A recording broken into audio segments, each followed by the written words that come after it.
Welcome, one and all, to your new favorite awards-focused podcast, Gone with the Wind. All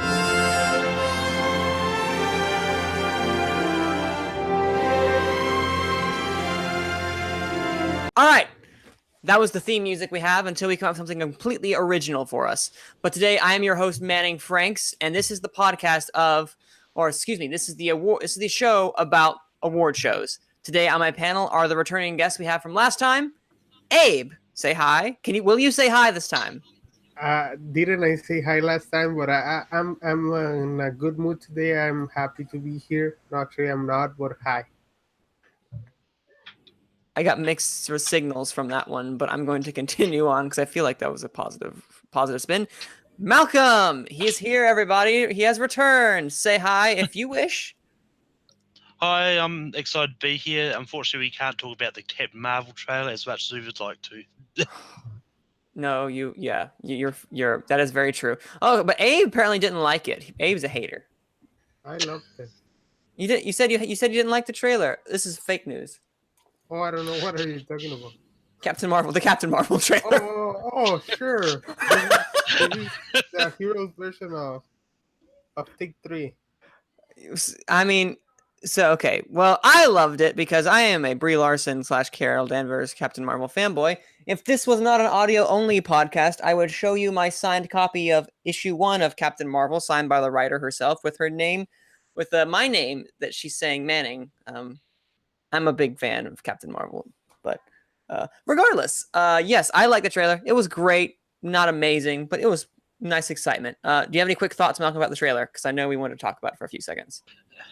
Yeah, that was good. I mean, I enjoyed seeing Nick Fury of Two Eyes and how good the de-aging actually looks. I know. I'm excited to see how that's going to play out because it looked good for the few milliseconds we saw. Abe, is there any reason you didn't like it as much as we did? Because I don't know. There wasn't a lot of money shots like those big. I know it's a teaser, but those big shots that surprise you, like the trailers, and this one didn't have much. I like the Pulp Fiction reference. I don't know if you guys noticed, like Samuel Jackson driving and oh, okay. In the Carol Danvers in the car, it was like, I know they're trying to reference Pulp Fiction. Like, it was obvious. You know, it is in the 90s. A guy coming to, or a person coming to the United States, like from things a long time ago, and I got the reference. I like the Blockbuster video. Yeah. Initial shot and also the helmet. I was surprised they were using the helmet. That one was out of nowhere. I never thought I was gonna see that. I didn't think I would see it either, so I am like super pumped that they had that on there. I started geeking out because that, you know what, I thought they were gonna go with the mohawk, like, the really weird controversial mohawk that Captain Marvel had. If you read the comics, yeah. It looks great in the comic. I'm not sure it would translate well, but the fact they got the helmet, that's a nice happy medium. So I'm excited for that one. Anyway, this is the first. Yeah, I told myself we would not get stuck on this, so we're not going to get stuck on this Captain Marvel trailer. But I liked it. But I am biased, so I throw that bias out there so you guys are aware. I love Captain Marvel. So Abe's here to keep us in check, tamper our expectations and all that jazz. Thank you. But anyway, this is the awards podcast. You guys are going to talk about Gone with the Wind. We're here to talk about awards, films, prestige films in general, not superhero films, unless, of course, they go hand in hand, like some people would like to say. But today, for trailer breakdown, we're going to talk about 3 specific trailers. And one of the trailers that recently came out that could possibly, maybe, have a little bit of Oscar chances, at least maybe some of the technical aspects, and maybe a performance, would be Mary Poppins Returns. What do you think, Abe? Yeah, Mary Poppins Returns, a newest movie directed by Rob Marshall, Academy Award nominee, I believe, for Chicago. He should have won that year. One of my favorite movies. This trailer was amazing. It was released when I got I don't know. Well, I saw it like at 7 a.m. and I was waiting outside class, and I put my earphones to watch it, and I wanted to cry like in the middle of the hallway. Like there was a guy next to me, like looking at me, like, "Are you crying, dude?" When the music started playing, like in the middle So good. When she spins the ball and the flowers come out, I was surprised for that they're going with the 2D animation, which I thought would look amazing, like beautiful, and it made you miss like those 2D animated movies, like they brought you back. Agreed. But I think Emily Blunt looks amazing. The delivery of the H line at the beginning of the trailer, what did she say to Michael? Which one? About saving the bank's children? No, the H line when she says you don't ask for a woman's age, something like that. You don't Oh, ask a woman about their yeah. age. Yeah, that one made me laugh a lot, and I think this can go big because I know Yeah. Disney is betting on Mary Poppins and Black Panther. That's why they didn't put Han Solo in December this year, because Mary Poppins was set there, and they want to push the movie to Oscar contention, and they definitely look like they can win some. No, yeah. I Mary Poppins, 1960, I believe, is when it came out. Correct? No, No. 1966. No way. My It's Yeah, Fair the it Lady sounds. was 60s. The 60s, sometime in the no, it was 60s. 1964 because My Fair Lady won Best Picture that year. 65 was The Sound of Music. 1964. Okay, good, because I'm not good with dates whatsoever. So we now know this to be true. Uh, I really liked the trailer. I like parts of the trailer in particular. It was really cut strange when it came to the darling children. This is not Peter Pan. The the Banks children in particular, especially when the character of Michael was like, "I lost my wife." Exposition time. It felt very weird. So Just like some theater. parts. It So was like a, very over the top and it was edited strange because they needed some exposition in there. And it felt very also Christopher Robin. I know you can relate to that, Malcolm, because I know you love that movie. Yeah. He was like, I don't want, like, it's time to put these things away. We're grown ups. It's exactly like Christopher Robin. And we're getting 2 of these remakes in the same year. What do you think about that, Malcolm? Yeah, I mean, I don't consider this a remake per se. I mean, Excuse me, yeah. Something along the lines of something we've gotten yeah, before. yeah. I mean, I know where you're going with it, but yeah, I mean, I really love this trailer. This is one of those that like I wanted to see more of since the first trailer came out. Because like the first trailer was pretty much the opening bit of her coming in on the kite, like not really saying anything. So it was one of those ones that I was really waiting to see another trailer. So to actually hear her actually speaking as Mary Poppins, because when Emily Blunt was first Yeah. cast, I was like, yeah, not sure about this, but now I'm really not upset with it because it's definitely great casting, and like just see like Dick Van Dyke's coming back as the son of the Yeah, banker, that's um, fun. and Meryl Streep's in this, so it's definitely got a stacked cast, and it definitely could be a contender for most. Oh, right, that's not there anymore. But I do think it could be up for some sort of Oscar. Oh no, this is absolutely. First, I forgot Meryl Streep was totally in it until she appeared out of nowhere at the very end. I was like, oh yeah, she's in it. and Uh, Colin Firth? No, yeah, yeah, Colin Firth is in it. That one was like, really? yeah, I forgot about that. It's like just throw in all the great British uh actors I right mean, now. Meryl Streep is in British, but she She's has not. great accent. I was about to say she's an actress, an actress. She can, Yeah, Anyway, I I still love the trailer, even though like a couple weird moments of editing pacing aside. What we have visually, this could definitely be costume design, production design, those technical awards. It also, I agree with Malcolm.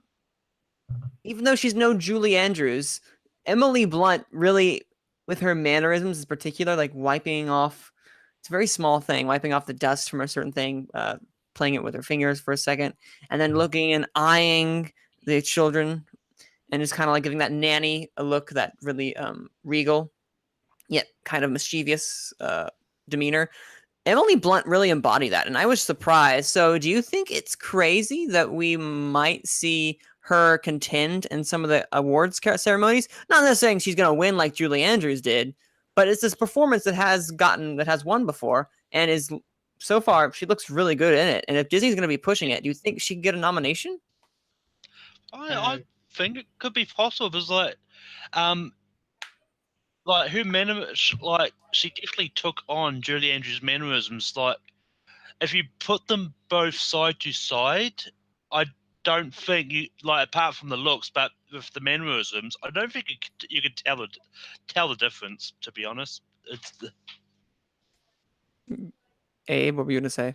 I mean, I think it depends on how good is the race for best actress, Yeah. because I don't know if they would like to.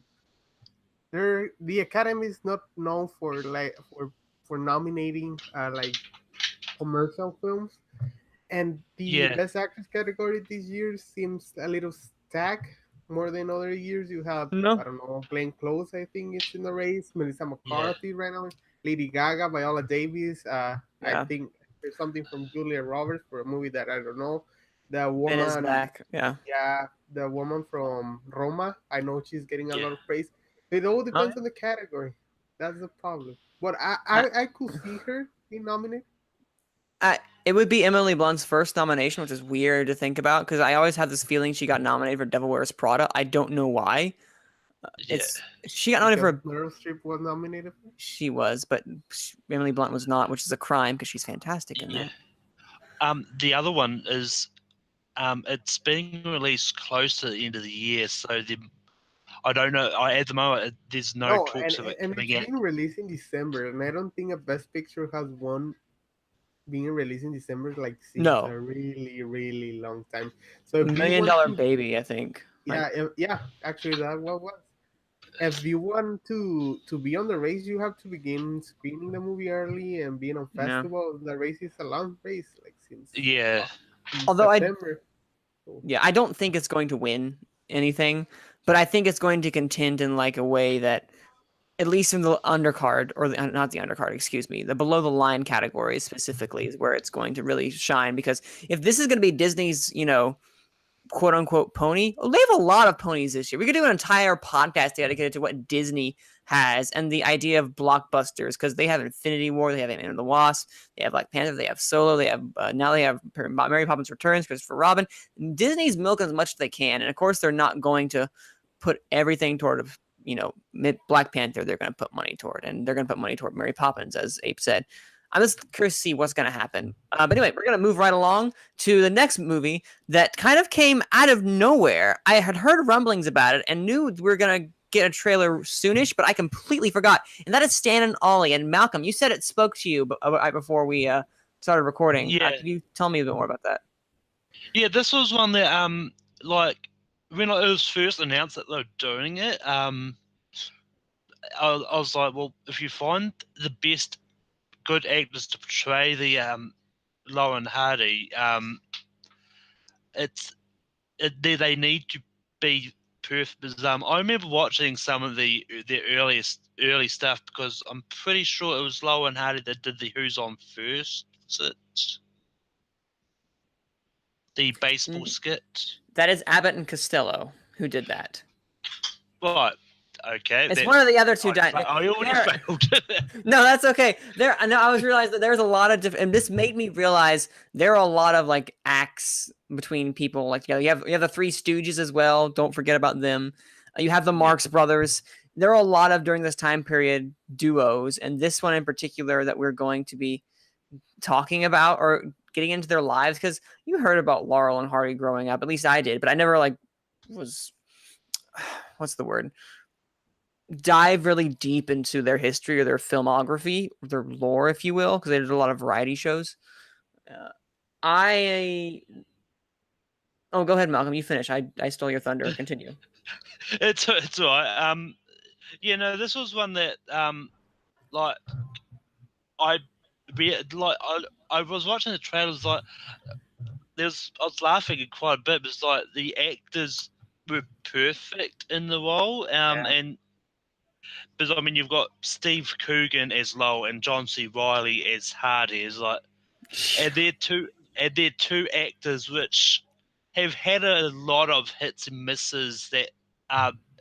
And I mean, I think John C. Reilly has had a lot of misses lately, and he definitely needs something to propel him forward. And I think this is what he needs.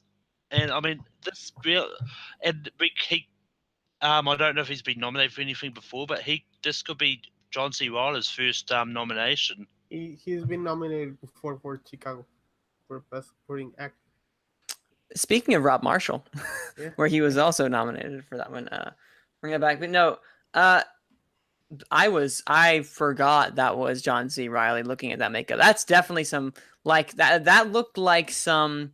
I'm not sure how much is actually the weight that he gained, or if he pulled a Gary Oldman in Darkest Hour and put on a fat suit. I'm sure it's a little bit maybe a combination. But I was thoroughly impressed with the makeup in this film. This could be our Darkest Hour Iron Lady, where it's a nice period piece where you dress up a character and throw a little makeup on them that looks pretty convincing, and boom, you got yourself an Oscar right there. But it would be deserving, at least from what we've seen so far. But I can't really comment on the makeup and hairstyling race because that Oscar's all over the place. Just has Suicide Squad. Dark times. I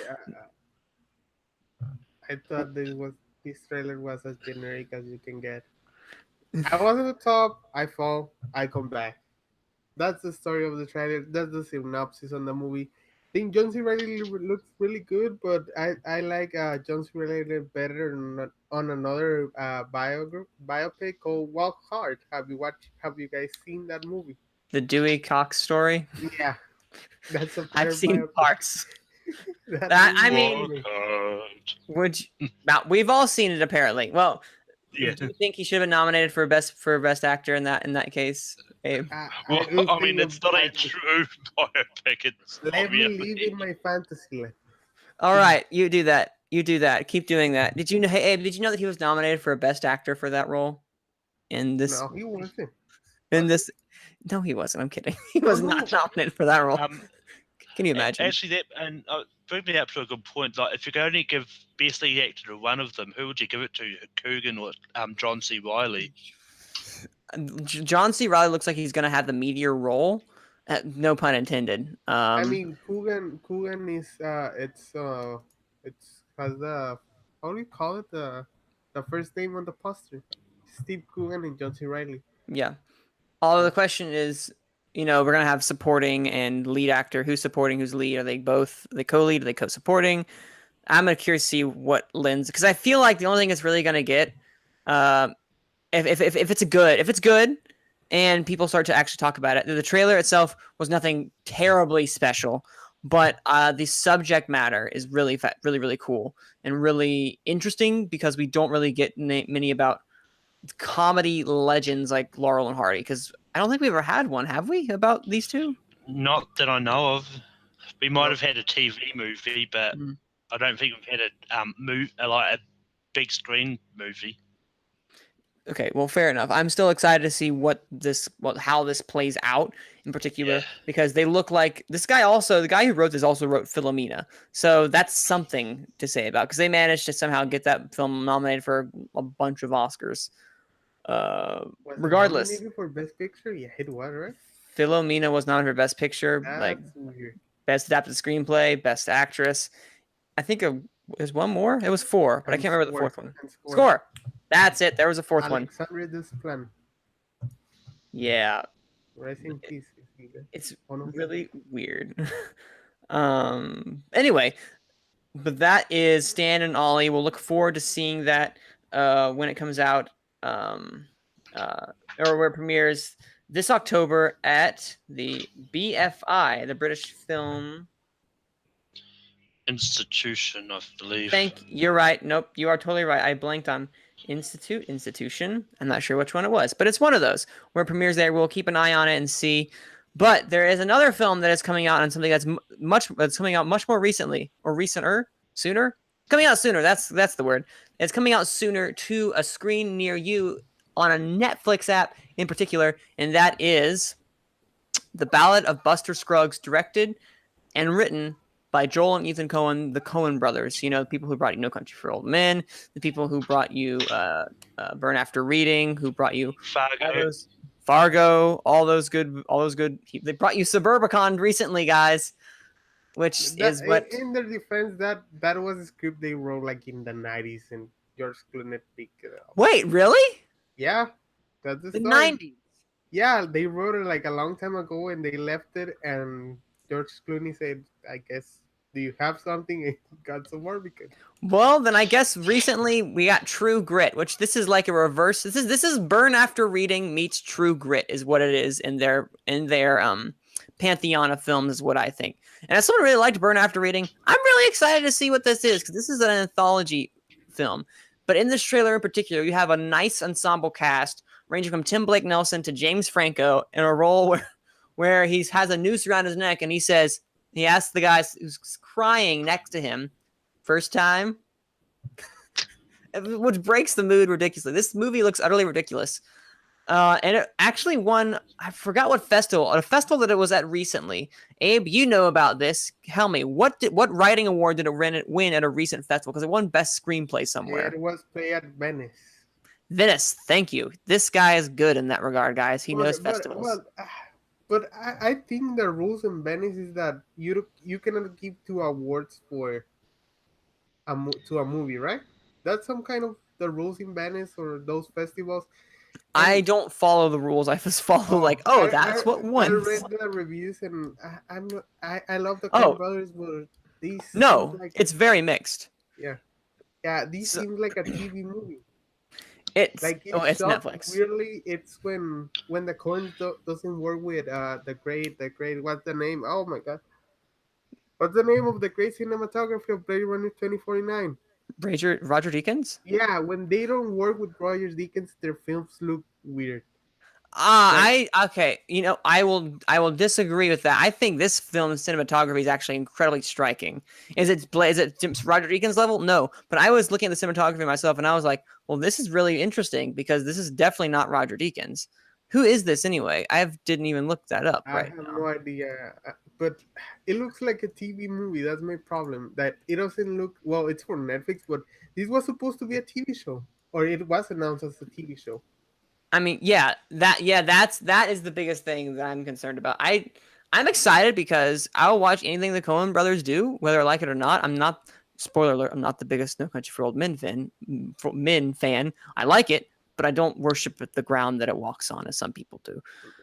Me too, but I love the Coen's comedy. The Big Lebowski is one of my favorite movies. You go this to is true. Fink, to Miles Crossing, and everything else, but this doesn't convince me at all. Well, he has stuck his name in the sand, and Abe does not like this. He is not going to listen to this ballad. Sorry, Buster Scruggs. But Malcolm, what do you say? I actually like the trailer. It definitely looks interesting. And I mean, you've got Liam Neeson in another Western role. You've seen this? Because his last Western movie was A Million Ways to Die in the West. Oh. Oh no. But yeah, I mean, just like you've got Franco, Liam Neeson, Tom Waits, Tyne Daly, Zoe Kazan in it. It's like so many got good actors in there that it's definitely looks good. And I mean, the Coen brothers don't normally do bad things by the Suburbicon, but they have an excuse now for that. Now that I've figured out the history, they have an excuse. I don't think this is gonna be not really. They could have polished it up. I mean, they could have. They're probably like, go away, take it away. We don't want it, and they would just put their names. But that's an entire story in itself.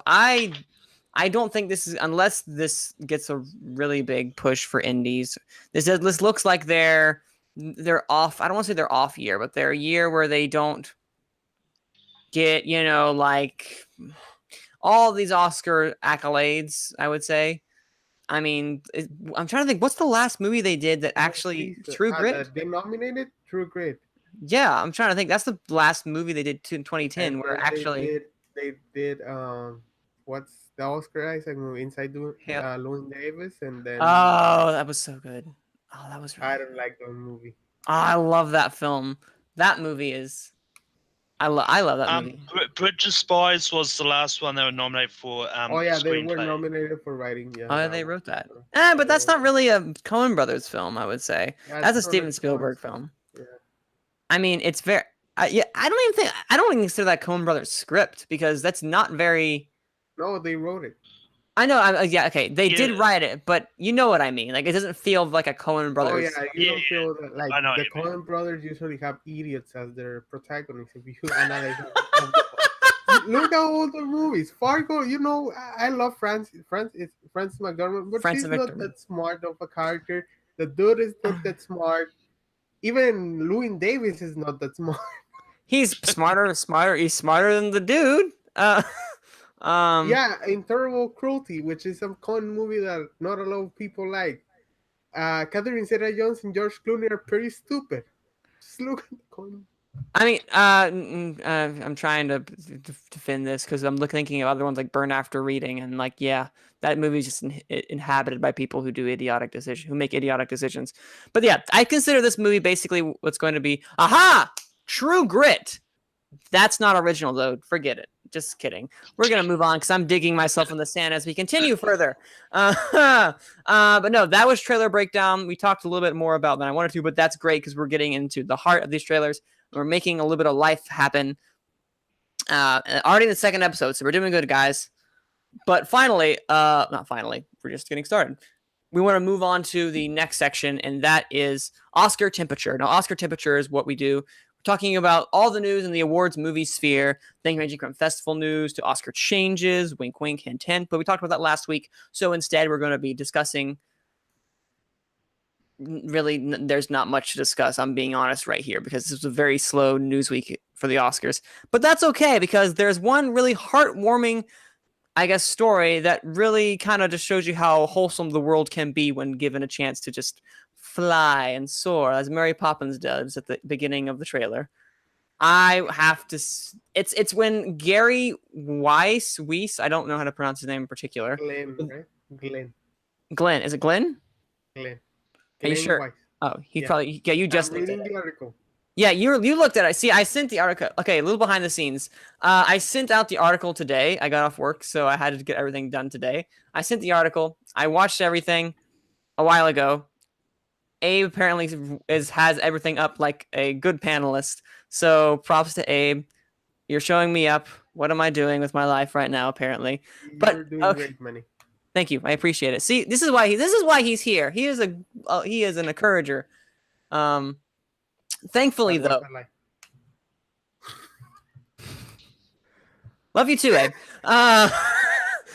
We're going to discuss this rather small news piece, and that is the proposal that Glenn, right? Glenn. Let's call him Glenn. Glenn did, and that was when he proposed to his girlfriend Jan. He won the Primetime Emmy Award for directing in a variety show / special, I believe is what it's called, or something to that effect. And he won the Emmy, and during his acceptance speech, which is very sweet, he told his girlfriend, you know why I don't call you my girlfriend? Because I want to call you my wife. Next thing you know, you got Benedict Cumberbatch, you got Leslie Jones getting up, starting to clap, and just being very overjoyed and very excited. And then she walks up there, he gets down on one knee, he proposes. In the background, you see Sterling K. Brown having the best reaction I've ever seen. Go watch that and just look at his face.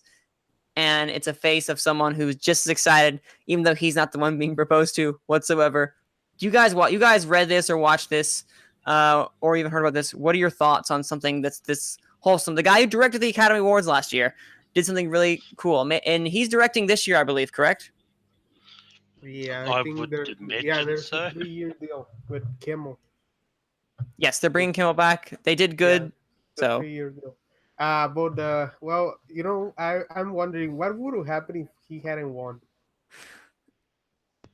I don't think he had a backup plan, is what he was saying. He's just like, if he doesn't win, I'll find another way at a later time. At least that's something I read quickly. But that his backup plan was non-existent. I don't think. I mean, he's a variety special director. He knows how to pull on an audience. Yes. He wanted audience for the Emmys. What's the best way? A marriage proposal. Everybody knows what.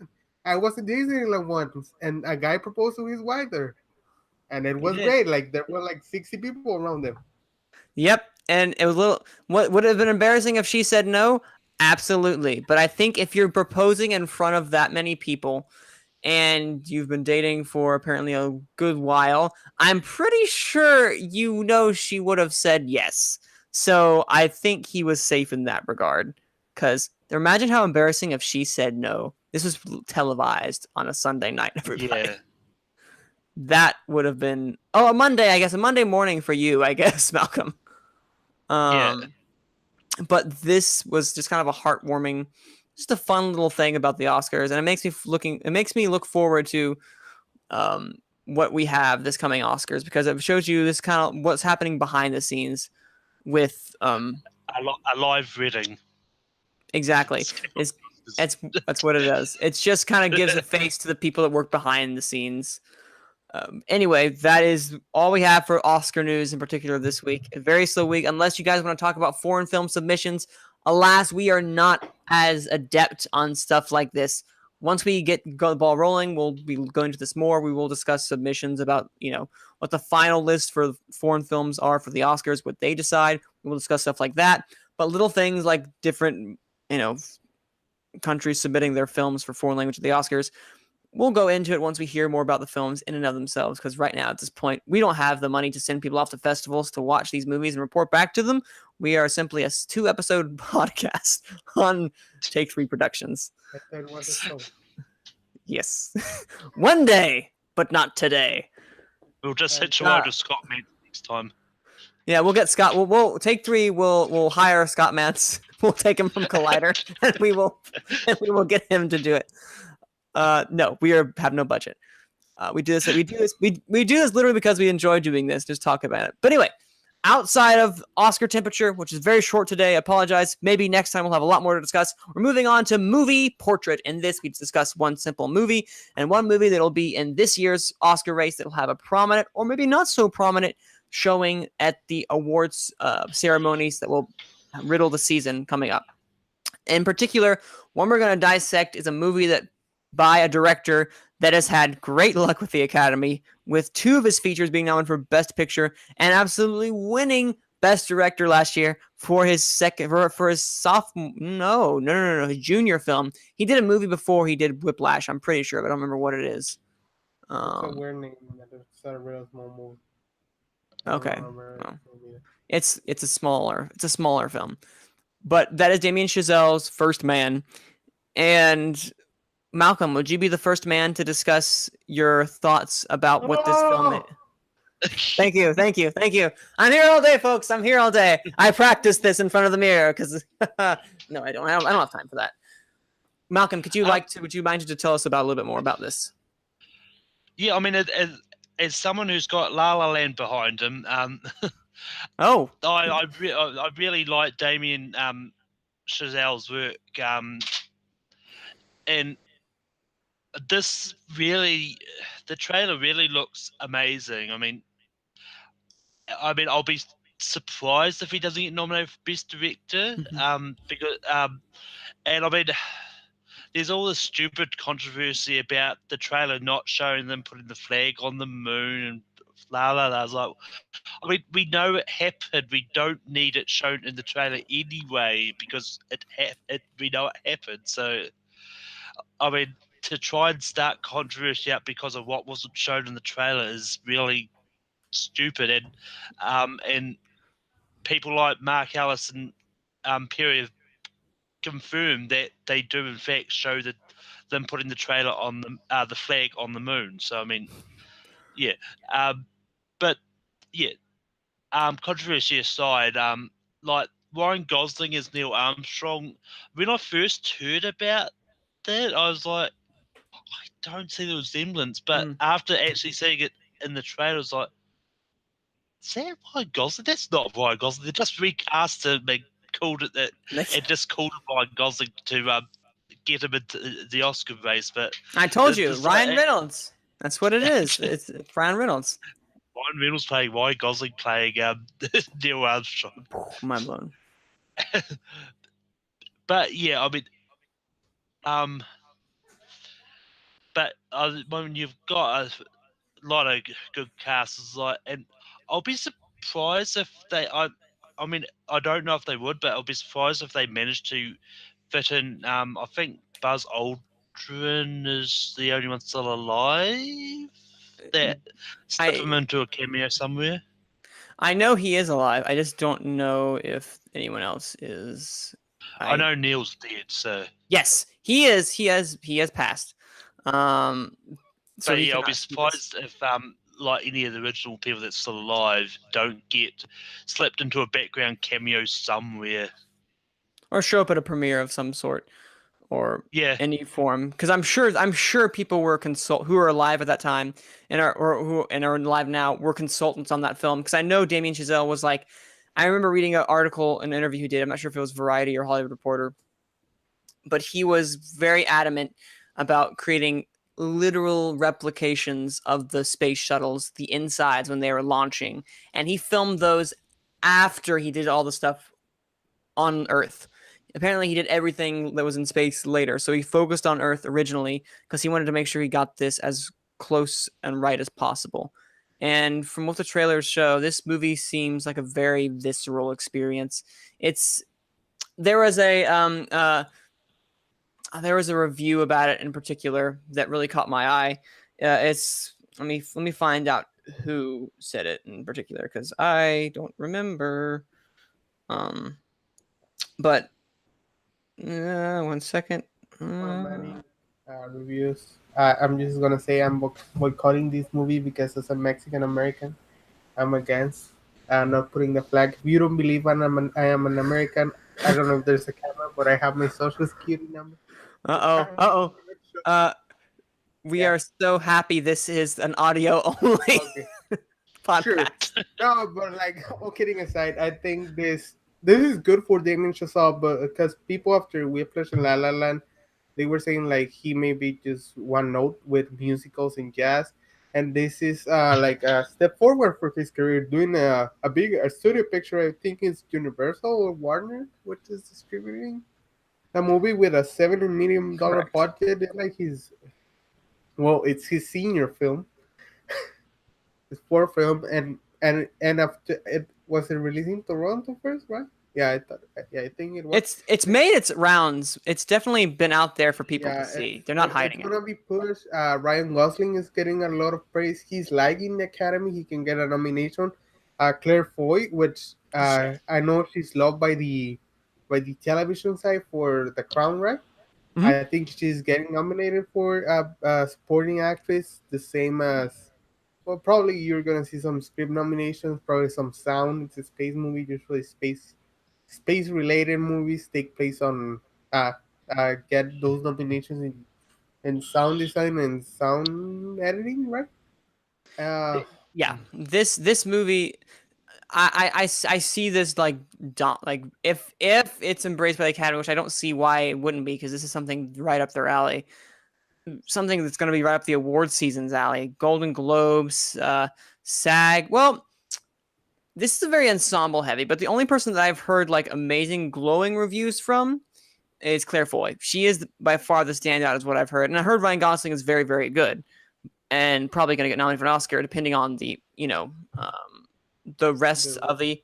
It depends on if they get a La La Land and they pull him along with it, where they love the film and they want to nominate it everywhere. But if that's the case, the Academy will officially love Damien Chazelle. He will be their new golden boy, if you will. And hopefully, if it wins for longer than a couple of minutes. Ouch. Hey, what were you saying? I don't think if he wins, he's getting that. If he gets nominated, I don't think he's winning. Yeah. I honestly don't think, unless this isn't like Birdman and The Revenant, where they were like very. Well, The Revenant was going to win Best Picture. I'm sorry, excuse me, not Best Picture. Did not win Best Picture. Best Director. No, Birdman was with Boyhood. Yes. Spotlight and The Revenant.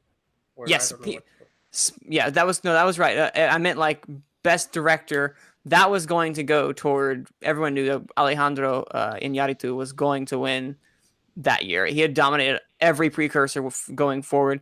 And while I think Birdman Best Director was like a little more contentious, or a little more contention between Richard Linklater and Iñárritu, but this doesn't seem to be that year yet. Although the award season has just started, so we can't say like, well, he's definitely going to get nominated, or he's definitely going to win, or he's not going to get nominated, or he's not going to win. It's totally possible because they could. First Man could be utterly adored. I've heard nothing but praises. You go watch the Collider review. Mance is having a ball with that.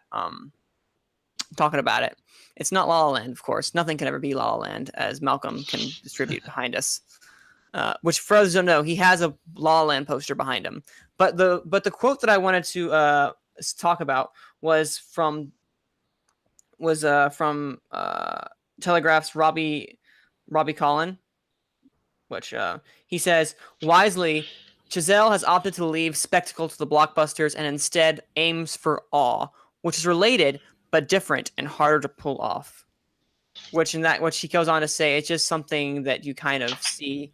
Chazelle has always specialized in virtuoso endings, and his sure hand and sharp eye brings his ambitious character study smoothly into land. So he manages to bring something more than just spectacle. He brings a sense of awe to the character of Neil Armstrong and those around him, which I think is something, because Whiplash was a character study about obsession. La La Land was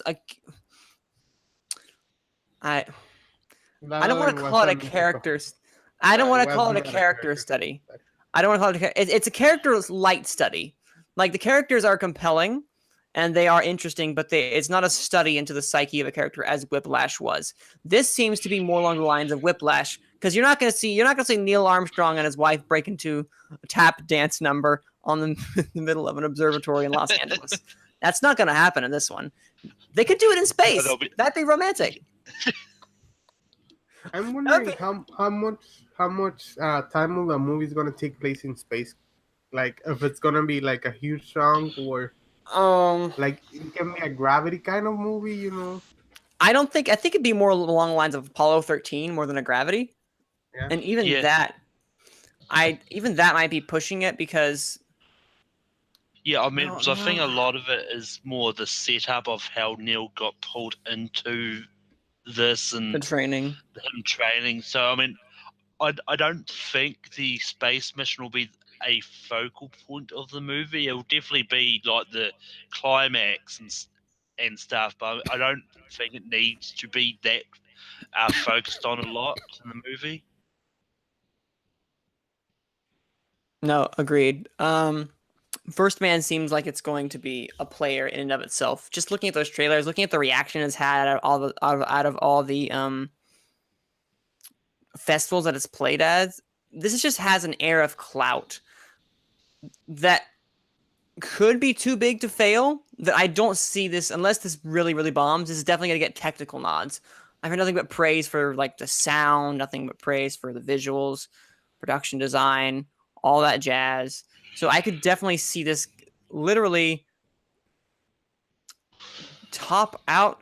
Do we know who is doing the score for this movie in particular?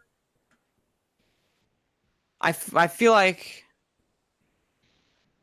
no, it's what's his name? The guy who did the cinema is the same guy who did the La La Land. Linus Sandgren is the cinematographer. I know that because he wanted to bring him back. But the guy Justin Horowitz, that's what I was thinking. No, I was just about to say. Justin Horowitz did the music for this. So, and considering he won last year as well too, both those guys won. We could see an idea, a night to where. What was last year? 2017. Well, the ceremony was La La Land was a 2016 movie. What won last year? What won Best Picture? The Shape of Water. Okay, that is the one Oscars that I couldn't watch, so I completely forgot about that ceremony for a second. Which is not indicative of the quality of those films, I won't say. I was just out of state that day or that week that it was on, so I completely missed that award show, and I was so sad because I wanted to see Deacons win more than anything else. But we saw Del Toro win, so that's also great. I watched it on YouTube, guys. We're all good. But thank you, Abe, again. Abe's keeping me on the straight and narrow. Okay, Abe, any extra thoughts you might have regarding First Man? No. No. Okay. Are you not excited for this movie? I'm looking forward for it. Okay, I'm okay. not that excited. Like, Oh, it's weird. It's really? just like, sure, space movie. Let's watch. Are you? I How love La big? La Land. I love Whiplash. I think those movies are amazing. But the trailer hasn't convinced me. Mm. Like, I'm not a fan of those movies that, oh, don't leave, come back. You know, they're kind of.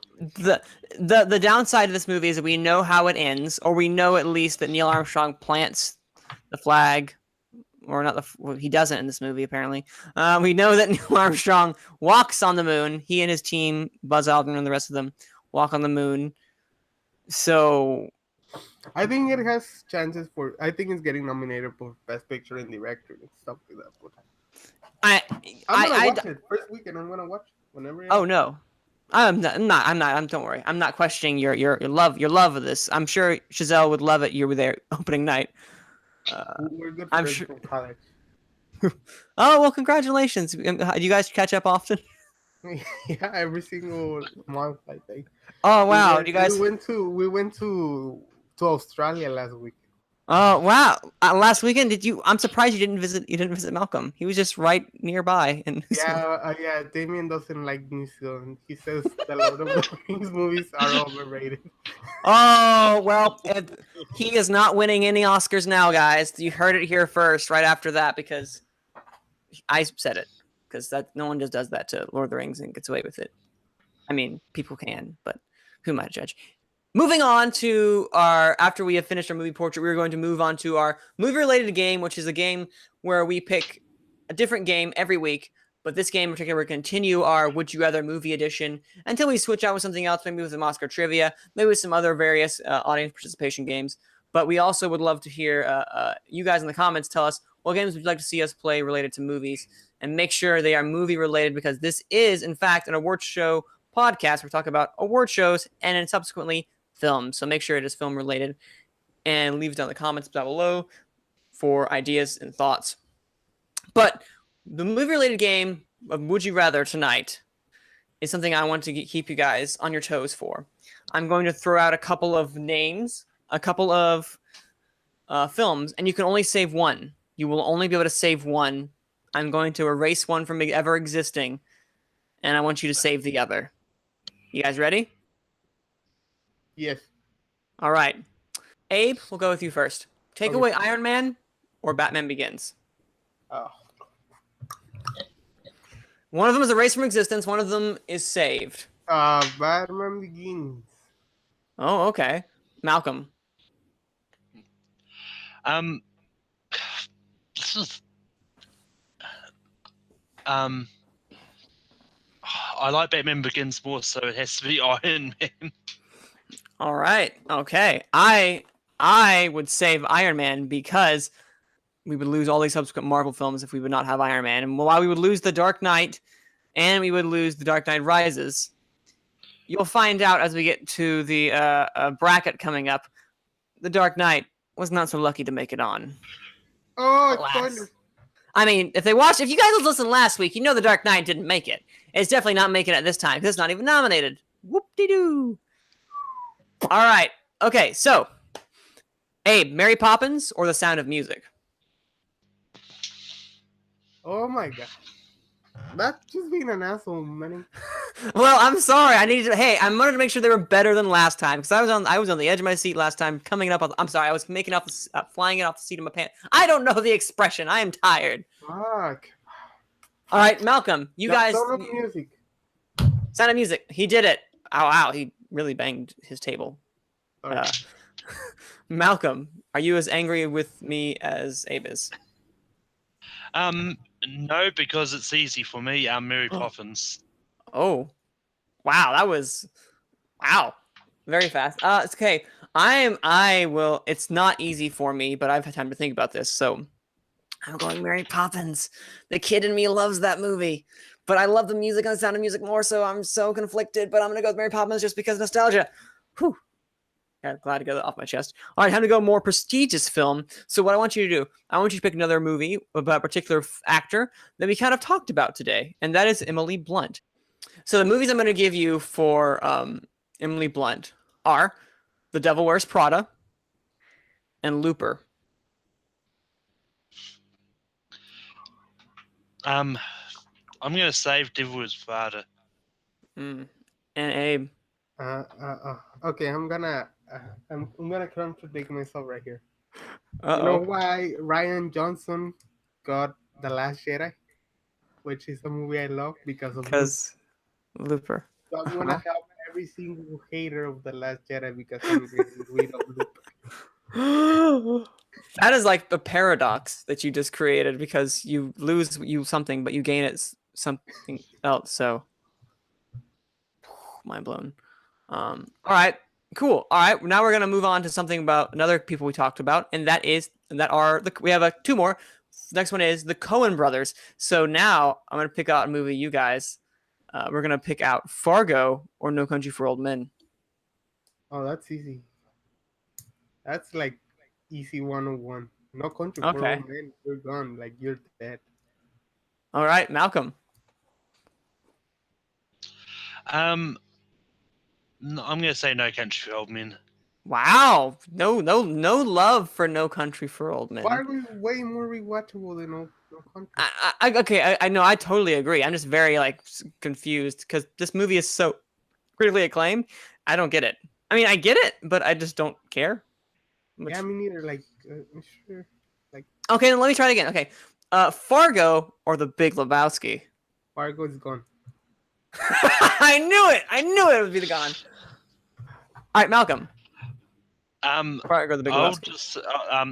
I'd just say Big Lebowski because I've not seen it. Oh well, goodbye, Big Lebowski. Manning, I don't want to be with Malcolm in another episode until he watches. Okay. Well, all right. Okay. Well, we have a week after this episode airs, so we'll have homework in that time. I'll assign everyone homework, and then for me, I would also take Fargo because I like the Big Lebowski, but I really like Fargo just a little bit more. Abe loves the Big Lebowski though, apparently, as we'll find out later as we go to our next section. I don't want to be in the show anymore. And finally, our last game of Would You Rather. Would you rather erase the film of Ryan Gosling? Would you rather erase Crazy Stupid Love or Half Nelson? Oh, that's easy. You know, I have a few main crushes in life, and one of those is Ryan Gosling in Crazy Stupid Love. So. Oh, okay. So Nelson, half Nelson, you're gonna be zero Nelson. Malcolm. Half Nelson. Yeah. I also agree with Half Nelson because Those are the directors of Captain Marvel, right? No. No. Are they? I'm really. Oh no! I'm wrong movie. I was gonna say. What are they? If they are, yes, totally. Change my vote. No, you don't. No, you're not gonna get me that easily. Okay, well, okay, then we'll do a quick last one. La La Land or Crazy Stupid Love. Crazy Stupid Love. La La Land is gone. You know, Crazy. Oh Stupid wow! Love is one of my favorite movies. Okay, well, you know what? La La Land's one of my favorites. Okay, well, you know what? I will rewatch that movie, and I will report back to you next week because I haven't seen parts of that on TV. So we shall see. It's a good date movie. Okay, well, Malcolm, you have your homework. I have my homework. We'll get Abe's homework before the end of the episode. I have very few holes in my knowledge. I don't believe you at all. He says as he laughs over in the corner here. All right, guys, this comes to the last section of our. Oh boy! I'm refreshing the page now. We're coming to the very last section of our show today, and that is the Take 3 Top 64 bracket, where we pick the Take 3 group picks our favorite films, and I ranked them in 64. They each give me 30, and I subsequently ranked them in a long arduous couple days of just trying to get math right. Did I get the math completely right? Maybe, maybe not. But this is the closest we could get, and we managed to have a couple movies that were far and above away the favorites. But these matchups that we have were kind of a doozy. So I'm going to go off and finally release. I'm going to officially start reporting the scores for our match. And the first matchup, guys, we had is by far and away the number one. From not the number one on people's list, but the number one most people had on our list, and that is The Empire Strikes Back and then Boogie Nights. Malcolm, which one do you think won? Empire Strikes Back. Abe? Sadly, Empire. All right. And the score is 78-22 in favor of The Empire Strikes Back. Woo! All right. Oh, now this is gonna hurt me. This is gonna hurt me, guys. All right.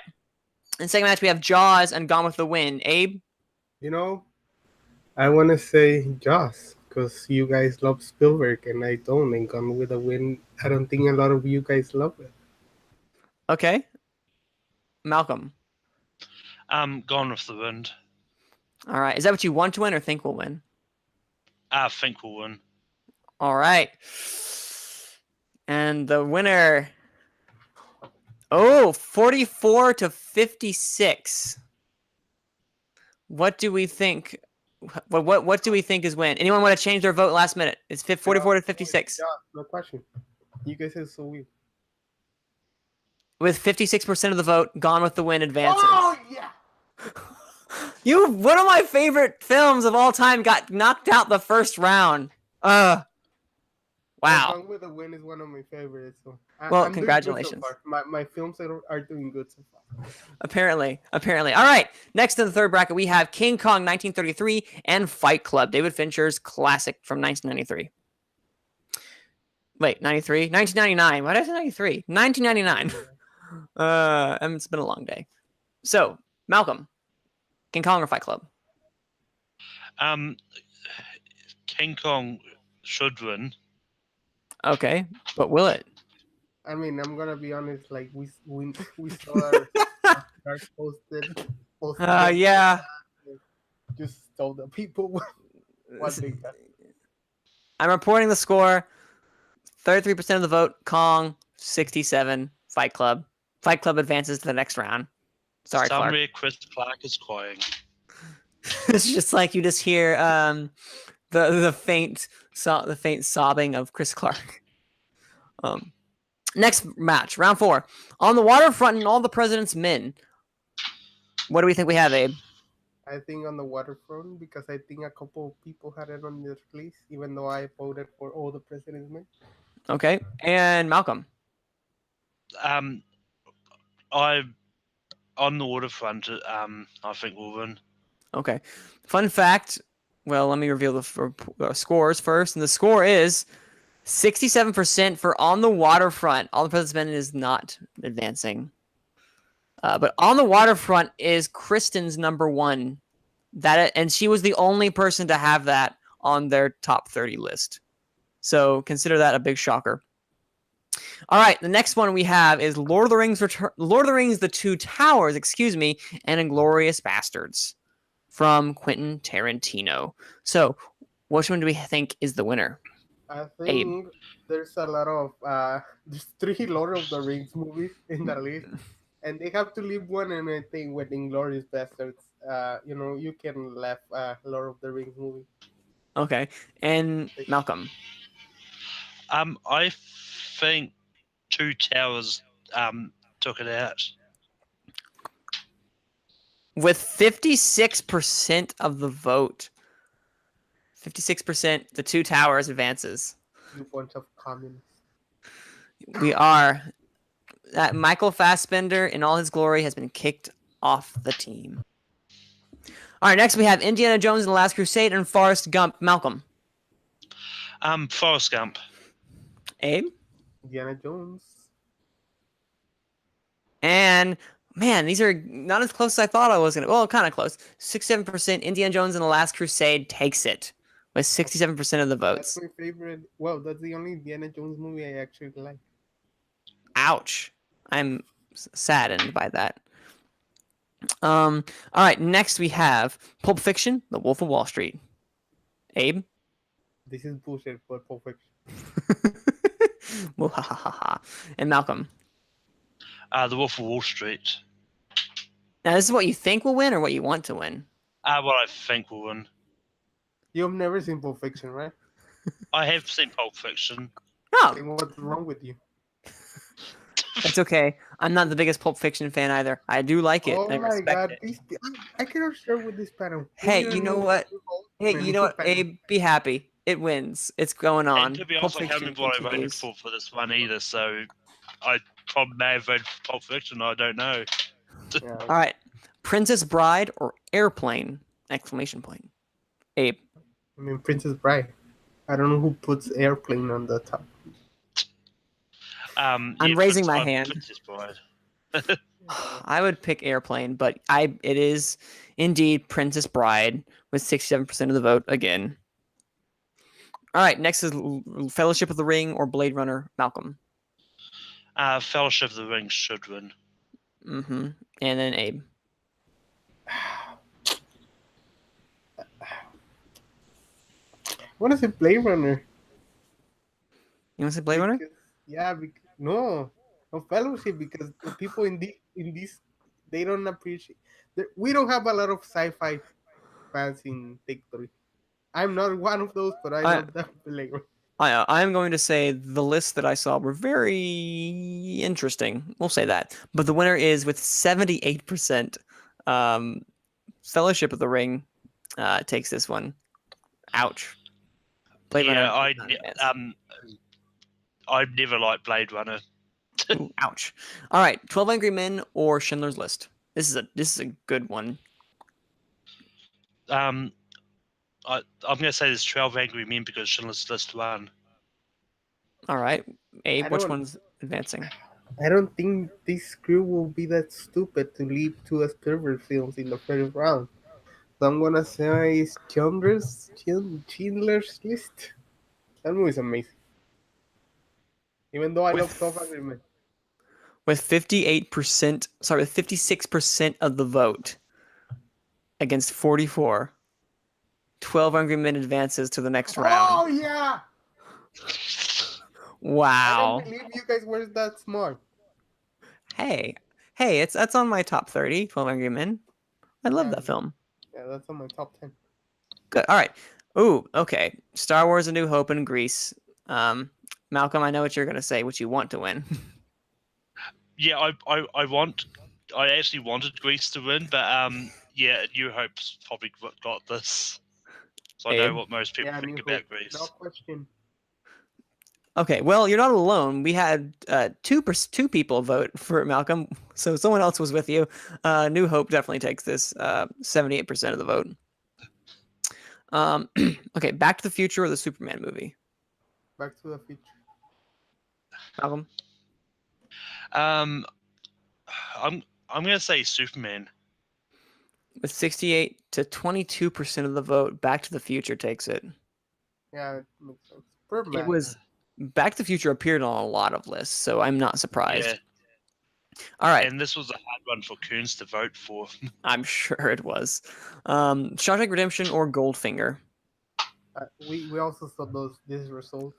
Yeah, we did. Shawshank Redemption. Yeah, Shawshank won with 28% of the vote, so big shocker there, guys. Oh, okay. The Big Lebowski and Iron Giant. This is another very close one. You know, I don't like a lot of people in Take 3, but I think they kind of like me. So I'm gonna say the Big Lebowski. Malcolm. I went for Big Lebowski because I really don't like the Iron Giant. Well, ouch. Like Iron Giant's feelings are hurt. But no, with a 56% of the vote, the Big Lebowski takes it. Of course. Someone needs to someone needs to make sure Abe's one of his picks doesn't get it next, just to to deflate him a little bit. But I next feel one. like that's what they did with Chris Clark's picks. Oh yeah. All right. So Toy Story 3 or Vertigo?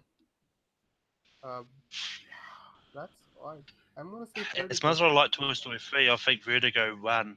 Yeah, it's a better movie. Well, this isn't the best movie. This is the favorite film, and Toy Story 3 takes it with 67% of the vote. Well, I prefer Toy Story from Vertigo, but Remember, favorites, not best. This is just kind of like what we prefer as a corporate body. All right, Inception or Bridge on the River Kwai? look, Manny, I'm just gonna tell you something. You better make the right choice. I Right? I, I already voted. You can change those results, so you better have Bridge on the River Kwai I passing to already the next voted. round. I can't undo my Yeah. vote. I mean, Malcolm. I mean, I think we've got a lot of youngins in here, so I think Inception's probably won. Huh. Well, Abe is. I think Abe's doing something because Bridge in the River Kwai just won with 78% of the Of course! vote. What in the world? No, the thing is that Abe loves better movies than anybody else, and that's what a lot of mean, these movies I'm are gonna be passing honest. to. Look at my top 10 and look at the movies that are. I mean, Kristen had the best list. I'm gonna be honest. It was probably the most, but Abe's might have been a close second, maybe.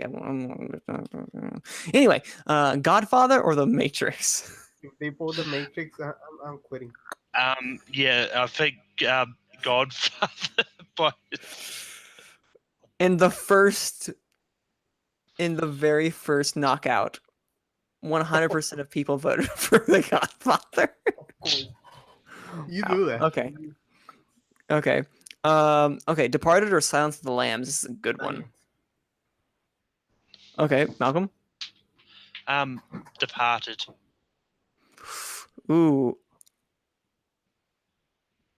The Departed with 56% of the vote. Oh, you motherfuckers! You've gotten everything else you wanted. Come on. Be happy. Oh, wow. Wow, I'm surprised. I did not expect that one actually.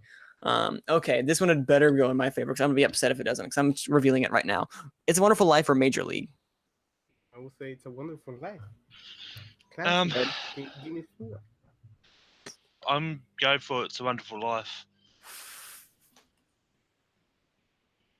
With 78% of the vote, It's a Wonderful Life. Whew, Major League got 22. We're good. We're good. Whew, I can breathe.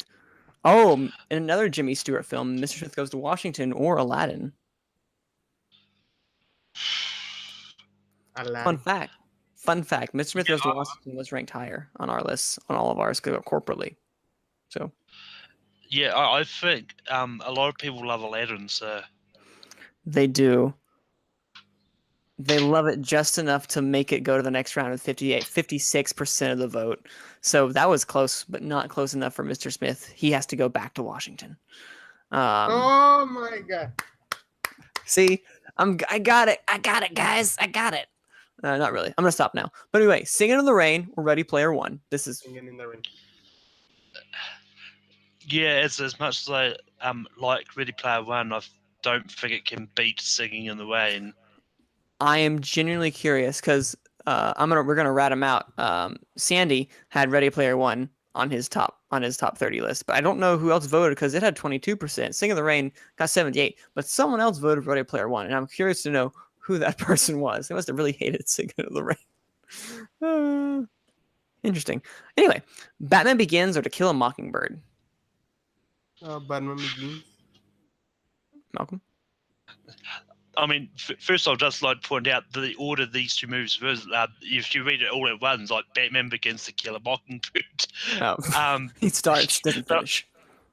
But I think To Kill a Mockingbird stopped Batman Beginning. Well, actually, the Mockingbird killed Batman. Just kidding. Batman is triumphant with 78% of the vote. So that's for that good. A newer film. I think the first time actually a newer film besides Departed and Silence of the Lambs. So the newer film is one. All right, Raiders of the Lost Ark or Toy Story 2. Raiders, no question Raiders. about it. Even though I don't like that. This was close, but no cigar. Raiders with 67% of the vote. And then Jurassic Park or The Sound of Music. Man, those are Jurassic two Park. different films. Jurassic Park. With 56% of the vote. Was this the closest one? This was a very, very close one. 56% of the vote, with 44 as in his opponent. 56 in favor of Jurassic Park. Wow. I think it's the first. This is the first Spielberg movie. I'm sorry. Nope. Raiders made it. So never mind. That's the first movie the that's last not one, Indiana yeah. Jones. Oh, so anything that is not Indiana Jones has made it. So all right, Return of the King or Whiplash? Return of the King. Return of the King. Return of the King. I mean, yeah. I mean, I'm sorry. We had 3 people vote for Whiplash and only 6 for Return of the King. What is this? 67% Return of the King. It should have been a knockout, guys. What is this? Crazy. I mean, not really, but you know. Anyway, Little Shop of Horrors or Saving Private Ryan. We saw the results, so Saving Private Ryan. that is You're ruining it. You're ruining it, Abe. You're ruining it all. I'm kidding. I'm kidding. Saving Private Ryan with 67% of the vote takes it. So sorry. Clark is like crying here. That was his top 3 are now out of the race. Whoops. And then Wizard of Oz or American Beauty. I hate all of you guys, but I want American Beauty to win, but the Wizard of Oz most likely won. Wizard of Oz is my number 1, so I really want that to still win. And you're wanting succeeded with 78% of the vote. Wizard of Oz makes it to the next round. Bunch of comments. Yeah. Ignore him, Malcolm. Ignore him. He's being a Debbie Downer right now. Casablanca or he hates New Zealand, so. Yeah, that's true. Casablanca or The Truman Show? I guess Casablanca. I mean, I want Truman Show to win, but I think Casablanca is too tough to beat. Yeah, it would be. Because with 56% of the vote, Casablanca takes it. Oh. The Truman Show was right behind with 44, so this was a close one. This split us apart. I know how this one's gonna go. Lion King and Monty Python and the Holy Grail. Lion King. Yeah, it's definitely Lion King. Tomorrow's watch along. Yeah, 78% of the vote. I love Monty Python and the Holy Grail, so I was one of the 2 people that voted for it. Avengers or Goodfellas? I mean, I love the Avengers, but I don't think you guys would said over Goodfellas. So Goodfellas. Remember, this is favorites, not best. But knowing it, you guys love good. I asked on take 3, what's your favorite Martin Scorsese movie? I don't think anybody from take 3 answered that question, knowing a group, I think Avengers won. I think Goodfellas. With 78% of the vote, the Avengers wins. Of course they did, because I put them on the list. Avengers is one of my favorite films of all time. It still is. It's top 10 for me. It's just so much fun. I love it. 2 more guys. A Few Good Men.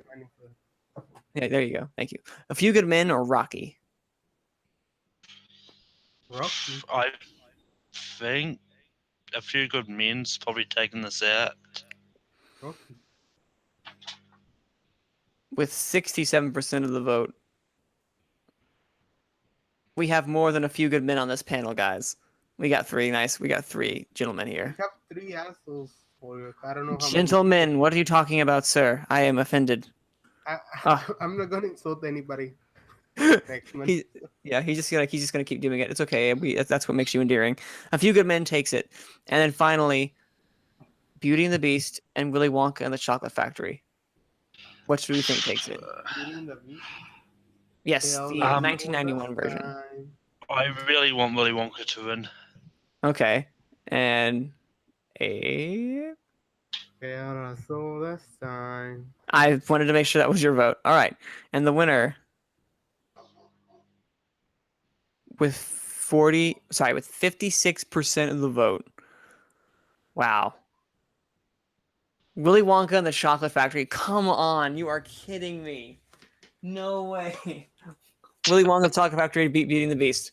Holy cow. I voted for Beauty and the Beast. But, yeah, Wow, 5 people voted against Beauty and the Beast. They must really not like Beauty and the Beast. I am the one that saddened. Well, surprised me was Monkey I mean, Fisherman. I don't know if it's that. I think it's more strategic 'cause, like voting as well. Because I think it's like there's so many animated ones. Like we don't want to get too much in that final lot, so that could be what it is as well.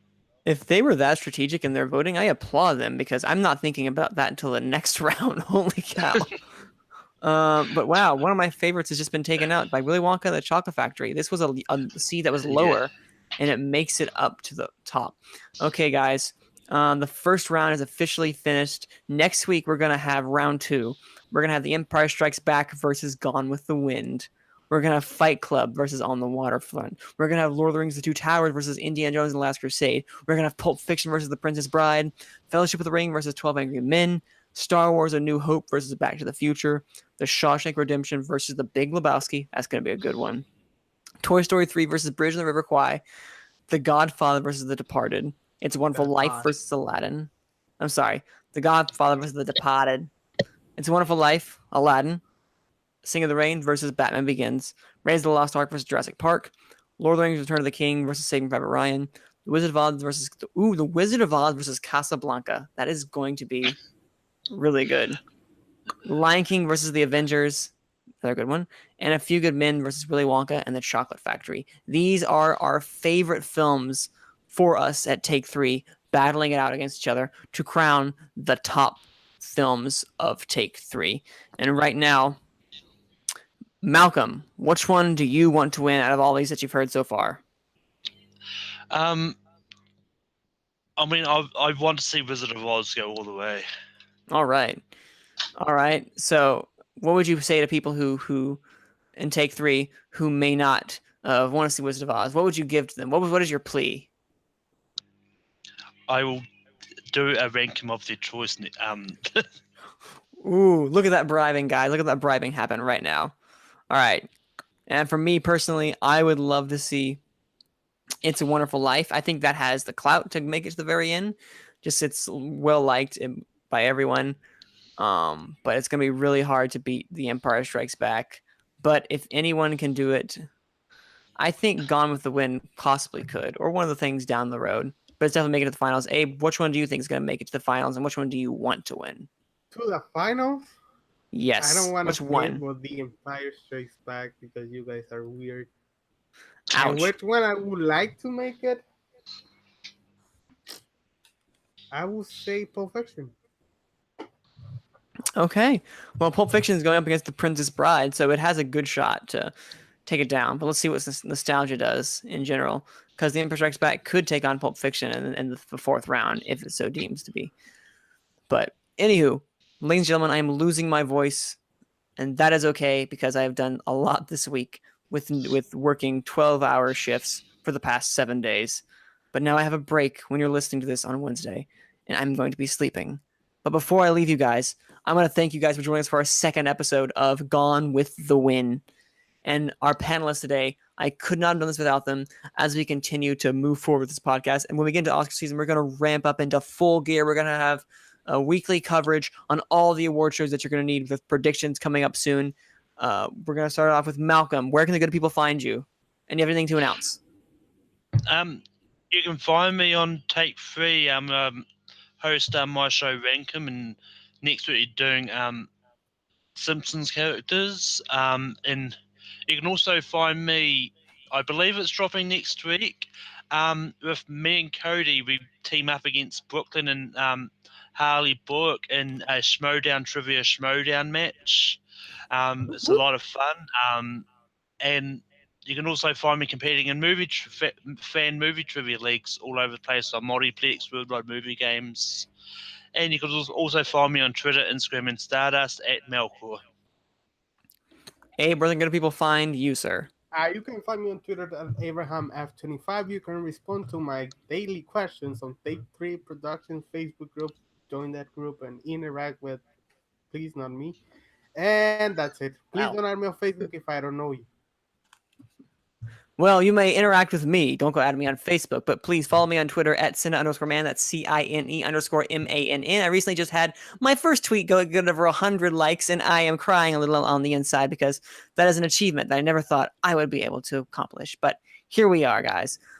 Follow me there, and just kind of we'd love to hear feedback from you guys in the comments of this video or the comments of where we post this. This is going to be kind of a discussion when we get into Oscar season. We'd love to hear your guys' thoughts. Your suggestions, your conversations that we'd have, and who knows, maybe get an on-air shout out. But again, we thank you guys for tuning in and watching this. We enjoy doing this because we love films. We're just some guys who love to sit down, talk about award shows, talk about movies, because this is the show about award shows. This is Gone with the Wind. Thank you guys. Have a great night.